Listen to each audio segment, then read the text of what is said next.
নমস্কার, আমি রাখি আমার নতুন আরও একটি ব্লগে আপনাদের সবাইকে স্বাগত জানিয়ে আজকের ব্লগটি শুরু করলাম। কেমন আছেন আপনারা সবাই? আশা করছি ভালো আছেন, আর আমরাও ভালো রয়েছি। এখন বাজে সকাল 6টা, আপনাদেরকে সাথে নিয়েই ব্লগটা শুরু করলাম। আর সকালে একটু তাড়াতাড়ি ঘুম থেকে উঠে পড়েছি, আর কাজের দিদিও কাজে চলে এসেছে। আর আমরাও ব্রাশ করে তারপরে এই যে চা বসিয়েছি, আর এইদিকে দুধ গরমটাও বসিয়ে দিয়েছি। আর এই তো চা হয়ে গেছে, এরপর কাজের দিদিকেও দিয়ে দিলাম, আর আমরাও দুজনে নিয়েছি। চাটা একটু খেয়ে নিয়ে তারপরে বাকি কাজ করব। চা খেয়েছি, বেশ কিছুক্ষণ সময় কাটিয়েছি, আর এখন বাজে হচ্ছে ওই সকাল 8টা মতন। আর আমি চলে এসেছি সকালের নাস্তাটা একটু বানিয়ে ফেলবো। আজকে সকালের নাস্তায় বানাবো চাউমিন, তো সেই জন্য চাউমিনটা আগে সিদ্ধ বসিয়ে দিচ্ছি। আর এই যে গোটা গোটা চাউমিনটা সিদ্ধ দিলে অনেক লম্বা লম্বা হয়ে যায়, খেতে একটু অসুবিধে হয়, সেই জন্য একটু ভেঙে ভেঙে দিলাম। আজ অনেক দিন পর আবারও ভিডিও করছি, তো অনেক দিন পরেই আমি আর কি ভিডিওটা পোস্ট করলাম। আর এতদিন আমি ভিডিও দিতে পারিনি, শরীরটাও খুব একটা ভালো ছিল না, তো সেই কারণেই ভিডিও আর করা হয়নি। আর তাছাড়াও একটু ঘুরতেও বেরিয়েছিলাম, বিবেকের স্কুল ছুটি হয়ে গেছে। আমি আমার বিবেককে নিয়ে একটু শ্বশুরবাড়ি গিয়েছিলাম, তো ওখানে গিয়ে আর ভিডিও সেভাবে করা হয়নি। তো এই যে বাড়ি ফিরে এসে তারপরে আবারও ব্লগটা শুরু করছি। আপনাদের সঙ্গে গল্প করতে করতে চাউমিনটা আমার সিদ্ধ হয়ে গেছে। আর চাউমিনটা সিদ্ধ করার সময় আমি একটু নুন আর একটু তেল দিয়ে দিয়েছিলাম। নুন দিলে ওই টাইমটাতে তাহলে চাউমিনের ভেতরে বেশ সুন্দরভাবে নুনটা ঢুকে যায়, আর তেলটা দেওয়ার কারণে একটার গায়েতে একটা লেগে যায় না। তো আমি যখন সিদ্ধ করি তখনই তেল আর নুনটা দিয়ে দিই। আর এই যে তেল গরম করে তারপরে দিয়ে দিলাম এর মধ্যে 2টো ডিম। আর তেলটা একটুখানি গরম হতেই ডিমটা দিয়ে দিয়েছি, আর একটু গরম হলে ভালো হতো, তো বুঝতে পারিনি যে তেলটা গরম হয়নি, তাড়াতাড়ি দিয়ে দিয়েছি। এই মুহূর্তে আপনারা যারা আমার ভিডিওটি দেখছেন প্লিজ একটি লাইক করে দেবেন, আর আমার ভিডিওর কোনো অংশ যদি আপনাদের ভালো লেগে যায় কমেন্ট করে জানাতে ভুলবেন না। এই ধরনের ভিডিও যদি আপনারা আরও দেখতে চান চাইলে আমার চ্যানেলটিকে সাবস্ক্রাইব করেও রাখতে পারেন। যারা কাজটি অলরেডি করে রেখেছেন তাদের অসংখ্য ধন্যবাদ। এর আগের ভিডিওতে আমাকে একটা দিদিভাই জিজ্ঞাসা করেছিলেন এখান থেকে আমার কিছু আর্নিং হচ্ছে কি না, তো দিদিভাইকে বলছি এখনও পর্যন্ত সেরকম কিছু হয়নি। আপনারা প্রত্যেকেই তো জানেন যে মনিটাইজেশন অন হওয়ার জন্য 4000 ঘন্টা ওয়াচ টাইম আর 1000 সাবস্ক্রাইবার আগে দরকার। তো আমার ওয়াচ টাইমটা কমপ্লিট হয়ে গেছে, সাবস্ক্রাইবারটা কিন্তু এখনও পূরণ হয়নি। অনেক দিন আগেই আমার ওয়াচ টাইমটা কমপ্লিট হয়ে গেছে, আর সাবস্ক্রাইবারটা যদি আমি শর্ট দিতাম তাহলে হয়তো এতদিনে হয়ে যেত, কিন্তু আমি ওরকমটা চাইনি। এতদূর যখন আমি কষ্ট করে এগিয়েছি, সবাই ভালোবেসেই আমাকে সাবস্ক্রাইব করেছে, আর আমি আগেও চাইবো যে আমাকে ভালোবেসেই আমার চ্যানেলটাকে সবাই সাবস্ক্রাইব করুক। আমি কোনো রকম কোনো শর্ট দিয়ে সাবস্ক্রাইবার গেইন করতে চাই না।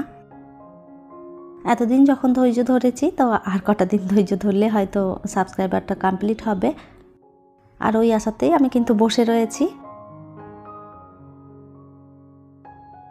চাউমিনটা হয়ে গেছে, আর এইদিকে আমি খেতেও দিয়ে দিয়েছি। আমার হাজব্যান্ড বেরিয়ে চলে গেছেন, আর আমিও খেয়ে নিয়েছি। আর এরপর চলে এলাম কিচেনে। সমস্ত ছড়িয়ে ছিটিয়ে রয়েছে, এগুলো আগে পরিষ্কার করে নেব। যখনই আমি চাউমিন রান্না করি তখনই চারোদিকে পড়ে একদম যাচ্ছে তাই অবস্থা হয়ে যায় গ্যাসের। তো ভাবলাম গ্যাসটাই আগে পরিষ্কার করে নিই, তারপরে যে কটা বাসন বেরিয়েছে সেগুলোও একটু ধুয়ে নেব।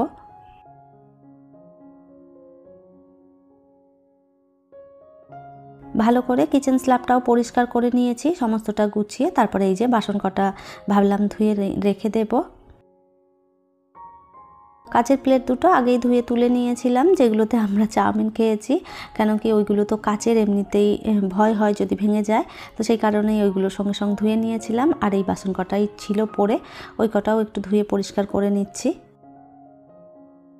এর আগের দিন একটা বোন আমাকে কমেন্ট করে জানিয়েছিল যে এত কাজ তুমি করো তাহলে তোমার কাজের মেয়ে এসে কী করে। তো বোনকে আমি যদিও বা রিপ্লাইটা দিয়েছিলাম, তো আরেকবার ভালো করে ওনাকে বলে দিচ্ছি। কাজের দিদি সেই সকালবেলায় 6টা 6:30টার মধ্যেই কাজে চলে আসে, তো রাতের যে এঁঠো বাসনগুলো থাকে সেইগুলো দিদি মেজে দিয়ে আর কি চলে যান, আর ওই টাইমে কাপড় কেচে দিয়ে যায়, আর তারপরে একবার ঘর ঝাড় দিয়ে মুছে দিয়ে চলে যায়। আর তারপরে একদম সেই বিকেল 4:30-4টের সময় আবারও কাজে আসে। তো তখন এসে শুধু বাসন ধুয়ে দিয়ে আর একটু ঝাড়ু মেরে চলে যায়। আর তারপরে সকালের নাস্তার বাসন, দুপুরে রান্না করার বাসন, দুপুরে খাওয়ার বাসন, অতিরিক্ত বাসন জমা হয়ে যায়। আর আমি যেহেতু অল্প বাসনে কাজ করতে পারি না, তো সেই কারণে আমার বাসনটা একটু বেশিই জমা হয়। তো তখন আমি কি করি, অল্প অল্প করে বাসন ধুয়ে রেখে দিই। আর যেহেতু বিবেক ছোট, তো সারা ঘর তো এমনিতেই নোংরা করতে থাকে সারাদিন। তো তাই জন্যে আমাকে 2 বার 3 বার করে ঘরটাও ঝাড়ু মারতে হয়, নাহলে দেখতে ভীষণই বাজে লাগে। তো এই কারণেই আমাকে এত কাজ করতে হয়। তো বোন নিশ্চয়ই আপনি আপনার উত্তরটা পেয়ে গেছেন। আর এই তো সমস্ত বিছানাটা একদম ঝেড়ে পরিষ্কার করে নিয়েছি। আর তারপরে দেখলাম এই ওপরটাতে একটুখানি ঝুল জমা হয়েছে। তো ভাবলাম ঝুলটাও একটু ঝেড়ে ফেলি, আর না হলে দেখতেও ভীষণ বাজে লাগে। তো এই যে যখনই আমি কোথাও একটু ঝুল দেখতে পাই, তখনই কিন্তু সঙ্গে সঙ্গে পরিষ্কার করে নিই। আর এই যে বেলকনির অবস্থাটা ভীষণই খারাপ হয়ে রয়েছে, সমস্ত জিনিসগুলো এলোমেলো ছড়িয়ে ছিটিয়ে রয়েছে। তো ভাবলাম এগুলো সব একটু পরিষ্কার করে তারপরে এই জায়গাটা একটু গুছিয়ে নেব। ফ্ল্যাটে জায়গা কম, তো সেই কারণেই যত এক্সট্রা জিনিসপত্র থাকে সেগুলো তো আমি যেগুলো না ব্যবহার করি সঙ্গে সঙ্গে ফেলে দিই। আর যেগুলো আমার কাজে লাগে সেই জিনিসগুলো কিন্তু এই বেলকনিতেই জমা হয়। আর এই যে সমস্তটা ঝেড়ে জায়গাটা একটুখানি গুছিয়ে রাখলাম। বেলকনিটা গুছিয়ে ফেলেছি, আর এইদিকে ড্রয়ারটাও একটু ভালো করে একটু গুছিয়ে নেব। এখানেও কিছু এক্সট্রা জিনিসপত্র রয়েছে যেগুলো আর প্রয়োজনে লাগবে না, তো সেই সব জিনিসগুলো বের করে এই জায়গাটা একটু গুছিয়ে নেব। একটু একটু করে জিনিস রাখতে রাখতে এত জিনিসপত্র জমা হয়ে যায় যার যেগুলো কোনো কাজে লাগে না। তো মাঝে মাঝে এগুলো যদি একটু বের করে পরিষ্কার করে ফেলে দেওয়া যায়, তাহলে কিন্তু জায়গাটা বেশ পরিষ্কার পরিচ্ছন্ন থাকে।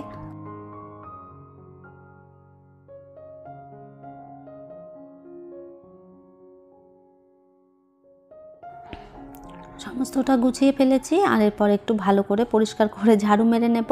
আর এই যে সকালবেলায় কাজের দিদি এসে ঝাড়ু মেরে গেছে, তারপরেও এই যে ঘরের কি অবস্থা একবার দেখে নিন। সকালবেলা তো আর এই ঝাড়াঝাড়িগুলো সম্ভব নয়, তো সেই কারণে একটু বেলার দিকেই এই কাজগুলো করি হাজব্যান্ড বেরিয়ে যাওয়ার পরে।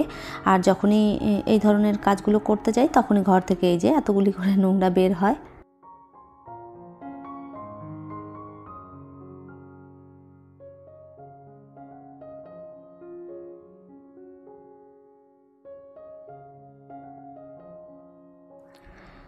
আর এই যে ঝাড়ু মারতে গিয়ে দেখলাম পাতাটার উপরে প্রচুর ধুলো বসেছে।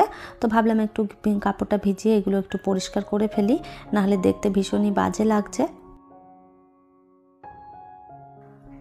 এত ধুলো কোথা থেকে যে আসে জানি না। আর এরপরে যখনই ঝাড় দিই তখনই সব ধুলোগুলো গিয়ে সব ফার্নিচারের উপরে, আর যা যা জিনিসপত্র রয়েছে সব জিনিসপত্রের উপরেই ধুলোগুলো বসে থাকে। আর এগুলো যদি সময় মতন একটু না মুছে দিই, তাহলে বসতে বসতে জিনিসটা একদম বাজে লাগে দেখতে। তো ওই যে যখনই সময় পাই তখনই যেটা বেশি চোখে পড়ে তখন সেই জিনিসটা মুছে ফেলি। আর এই তো মোটামুটি ঘরগুলো একদম গুছিয়ে ফেলেছি।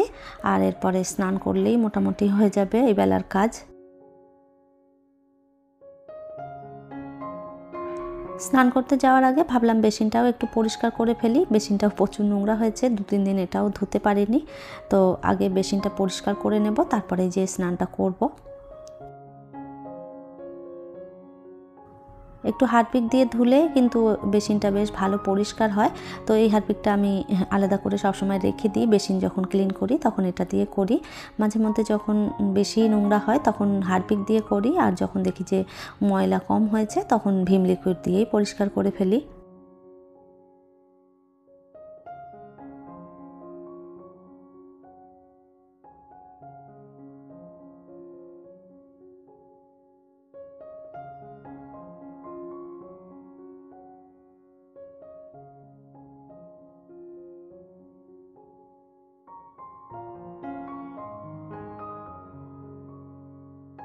আর এই তো ওইদিকে সমস্তটা গুছিয়ে স্নান করে ফেলেছি।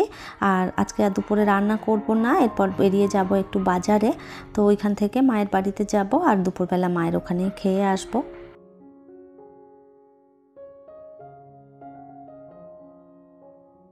টুকটাক জিনিসপত্র প্রয়োজন আছে, সেইগুলোই কেনাকাটা করতে আর কি বাজারে যাব। তো এই যে সমস্তটা গুছিয়ে নিলাম। এরপরে এই জানলা দরজা যা আছে সব বন্ধ করে, লাইট পাখা বন্ধ করে দিয়ে তারপরে বেরোবো।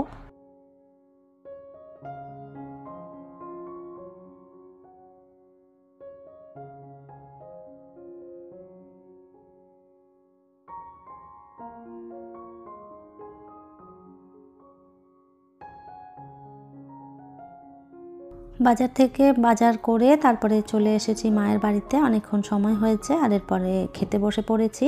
আজকে মা রান্না করেছে কুমড়া সিদ্ধ আর তার সঙ্গে এঁচোড়ের তরকারি, আর তার সঙ্গে করেছে কলা পাতায় মাছ দিয়েছে। মাছ পাতায় খেতে আমার ভীষণই পছন্দ, তো সেই জন্যে মা আমার জন্যেই করেছে এটা। আমি খেতে থাকি আর আজকের মতো ভিডিওটা এখানেই শেষ করছি। তাহলে চলুন, আমার আজকের ভিডিওটা এই পর্যন্তই। ফিরবো নতুন ব্লগ নিয়ে। ততক্ষণের জন্য সবাই ভালো থাকবেন, সুস্থ থাকবেন।